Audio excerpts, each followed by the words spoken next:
글로벌 이슈 플러스 들어왔습니다. 오늘은 연준에 대한 얘기를 좀 해보려고 합니다. 그러니까 관세 때문에 연준이 계속 지금 우리는 불확실하다. 금리 인하를 하기 어렵다. 물가 인상이 물가 상승이 다가올 가능성이 높다라는 얘기들을 계속 하고 있는데 시장은 오히려 그것보다 야 이제 연준 금리 인하 할 때 된 것 같은데 좀 더 빨라질 것 같은데 언제까지 저렇게 고집을 피우겠어? 라는 반대의 의견을 내기 시작했거든요. 지난주에 트럼프 대통령이 관세가 좀 더 인하될 것이다 라고 얘기한 이후 그리고 시장이 자신감을 찾게 된 이후 연준에 대해서도 뭔가 기대감을 더 크게 갖게 된 것 같은데요. 그 부분에 좀 포커스를 맞춰서 진위 여부 한번 판단해 보도록 하겠습니다. 미중산업경제연구소 조용찬 소장 나오셨습니다. 안녕하십니까? 예, 안녕하십니까? 네, 반갑습니다. 연준 얘기를 하려고 하는 이유 중에 하나가 이번 주 좀 지나가고 나면 벌써 5월이거든요. 그래서 5월이 또 FOMC가 당장 다음 주에 있다고 해서 이 얘기를 좀 드리는 건데요. 뭐 일단 많이들 보고 계신 건 6월 내지 7월인데 5월에 혹시 긍정적인 소식 기대해봐도 될까요? 어떻게 보십니까? 네, 뭐 당장 신용 위험이 불거지지 않는 한은 5월 달에는 금리 인하에 나설 가능성이 낮은데요. 이같이 보는 근거 중에 하나가 미국의 OECD 경기 선행 지수를 보면은 계속 확장 국면을 이어가고 있습니다. 금리 인하를 서두를 단계가 전혀 아니라는 거죠. 미국의 가계 금융 자산들, 특히 주식과 관련된 자산은 54조 달러 정도 개인들이 갖고 있는데요. 이게 주식시장이 최근 들어와서 다시 좀 회복이 되면서 가계 그 순자산 효과로 인한 소비 증진 효과들이 좀 나타나고 있는 상황입니다. 이 때문에 관세발 불확실성도 지금 조금씩 수그러들고 있는 상황이긴 하지만 현재 그 미국 경제라든지 정책 불확실성 문제가 살아있기 때문에 금리가 이런 것까지 고려하면 너무 높은 것은 아니냐는 의견들이 있습니다. 하지만 금리 수업 시장에서 보면은 6월 달에 금리를 한 25bp 정도 낮출 확률은 현재로서는 60% 정도 되고 있고요. 연말까지는 3회, 그러니까 85bp 정도가 인하될 것으로 보고 있습니다. 뭐 6월 달 FOMC 정도가 된다면은 아무래도 금리 인하와 관련된 구체적인 안들이 나올 가능성이 크다는 점에서 주시장에는 큰 호재가 될 것으로 보여지고요. 그런 측면에서 5월 달 그 FOMC에서 파월 연준 의장이 이거와 관련된 좀 희망적인 메시지만 나와준다면 주시장은 반등의 기회를 찾지 않을까 생각이 됩니다. 그렇군요. 뭐 당장 금리 인하하기는 좀 어렵겠으나 그래도 희망적인 메시지는 기대해 볼 만하지 않을까요? 그래도 뭐 불확실하다라는 얘기만 계속 하고 있지만 이제는 그 불확실함에 대해서 뭔가 좀 활로를 뚫어줘야 되는 연준의 역할, 입지도 분명히 있는 거니까요.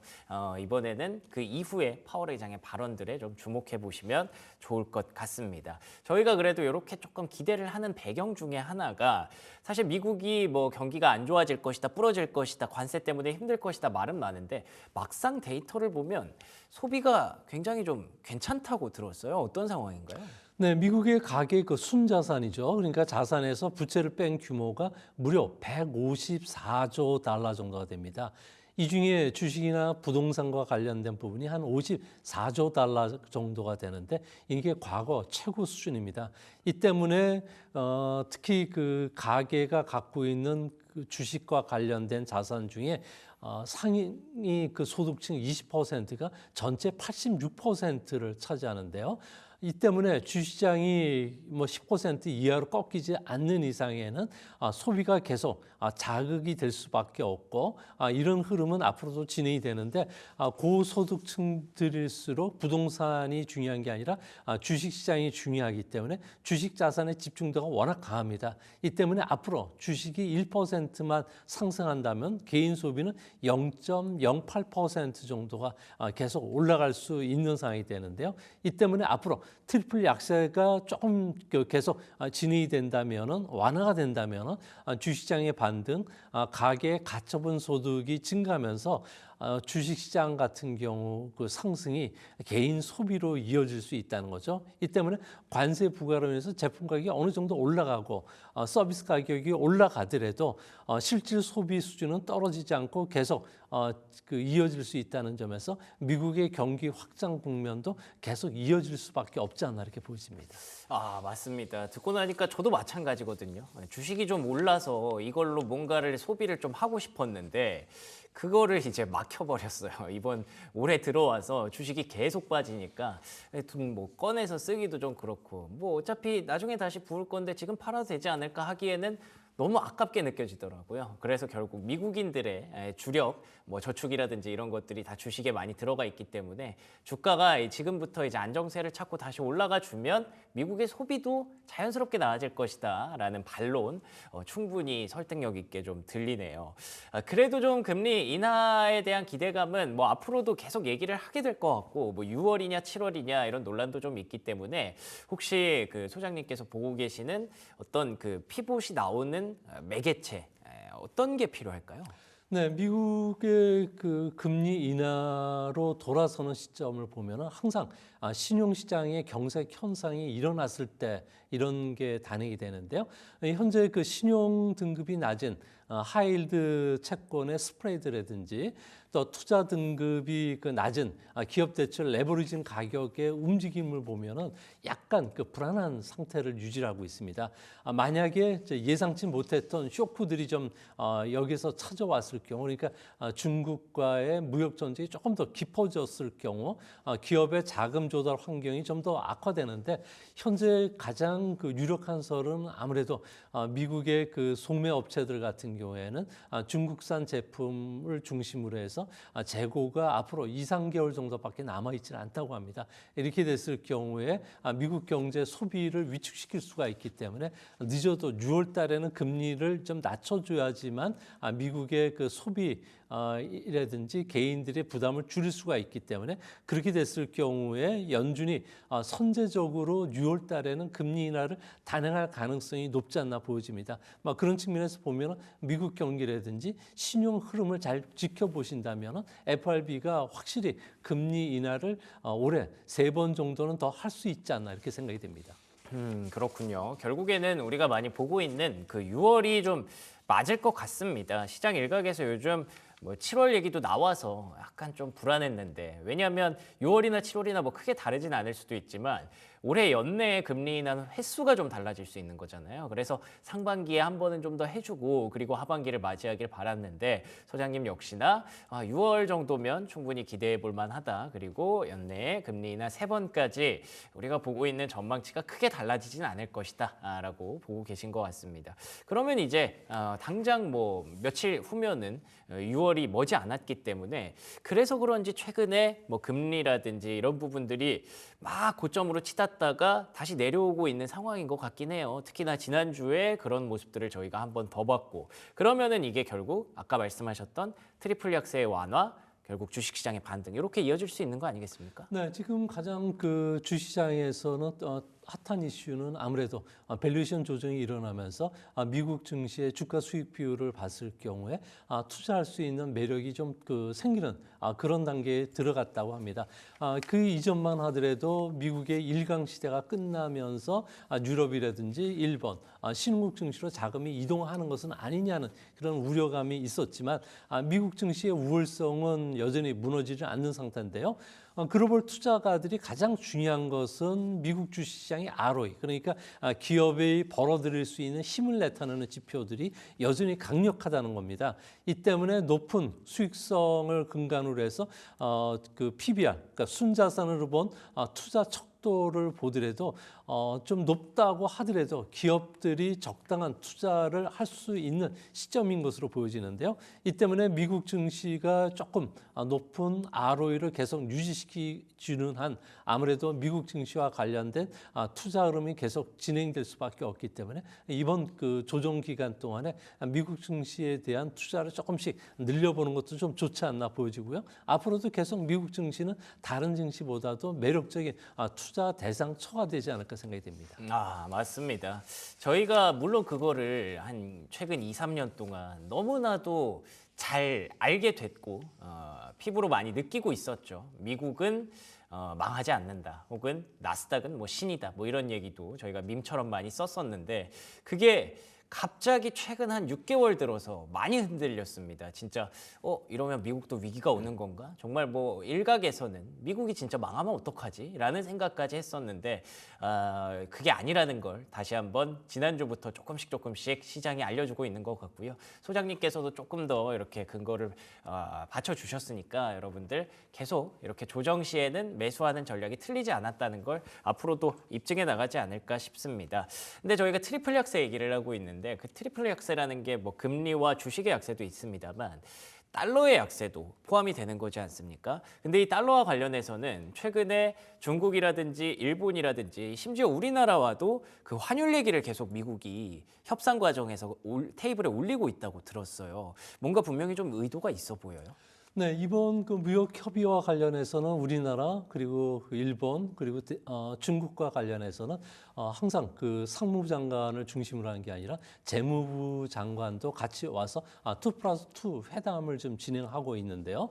미국 같은 경우에는 무역 적자 해소를 위해서 에너지 수입을 좀 확대한다든지 다른 제품 수입 확대 그리고 내수시장 개방을 계속 강력하게 요구를 하고 있지만 사실상 물밑에서는 환율과 관련된 조율이 상당히 좀 강화되고 있다고 합니다. 또 비중 있게 다뤄지고 있는데요. 미국 같은 경우에는 이런 문제와 관련해서 언론들의 인터뷰를 보면은 재무부 장관 같은 경우에도 외환시장이 움직이는 것을 용납하지 않겠다. 환율 목표는 없다고 이야기는 하겠지만 실질적으로 트럼프 행정부에서는 달러 강세가 시정이 되지 않았을 경우에 미국 기업들의 수출 경쟁력을 확보할 수 없다는 것을 근본적으로 다 인식을 하고 있습니다.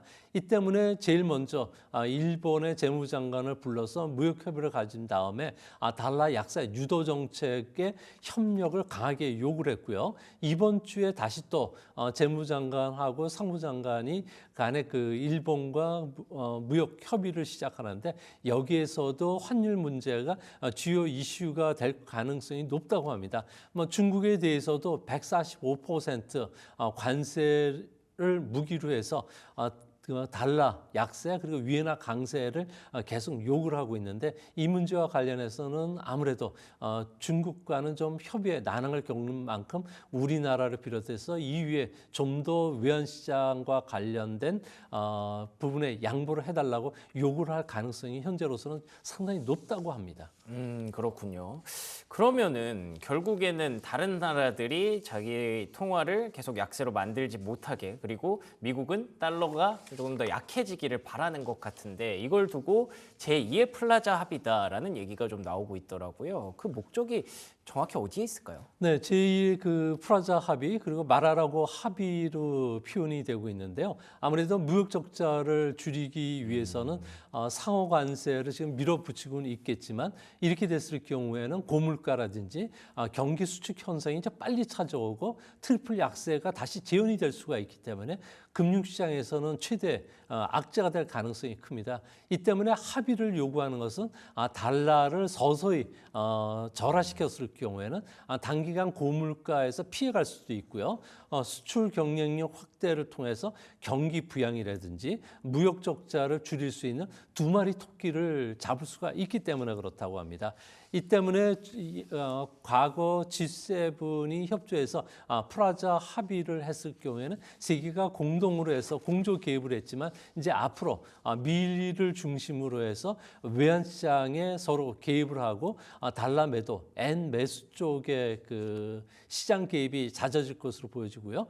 또한 외환 보유액에서 차지하는 달러 예금도 조금씩 낮춰가라는 겁니다.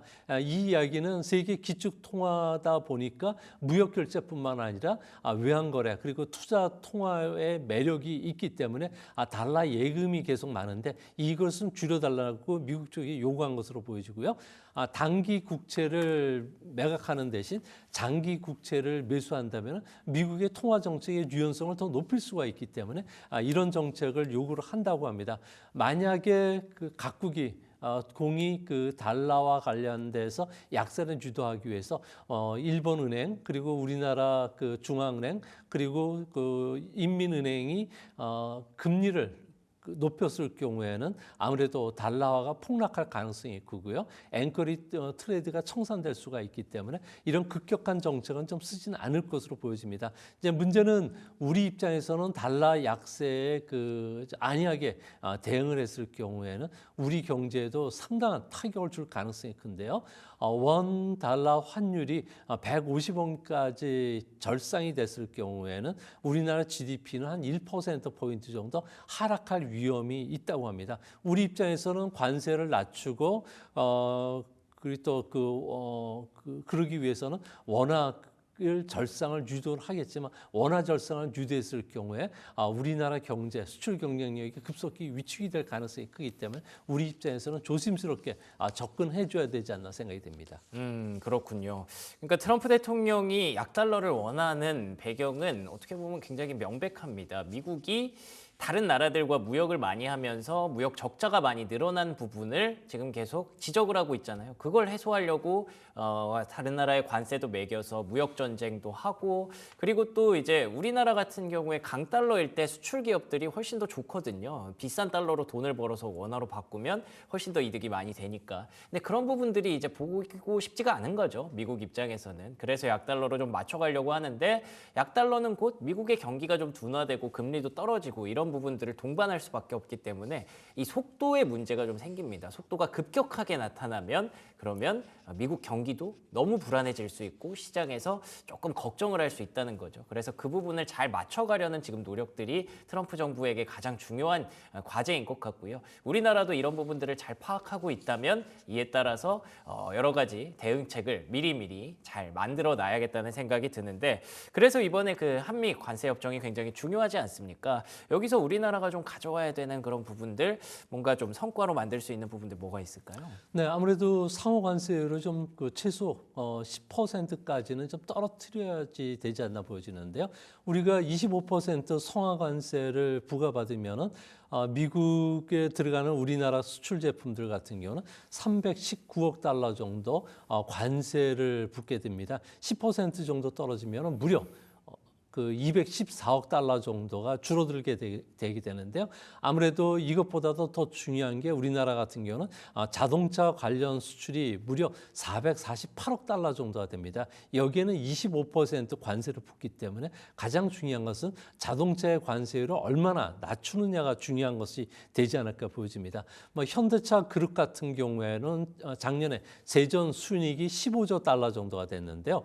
대미 수출 자동차와 관련된 부분들이 현대차 그룹이 347억 달러 정도로 차지하기 때문에 세전 순이익이 한 81% 정도가 된다고 합니다. 이 때문에 자동차를 비롯해서 자동차 부품과 관련된 관세율이 많이 떨어졌을 경우에 우리 기업들 같은 경우에는 큰 반사이익을 볼 수 있다는 점에서 주시장에도 큰 호재가 되지 않을까 생각이 됩니다.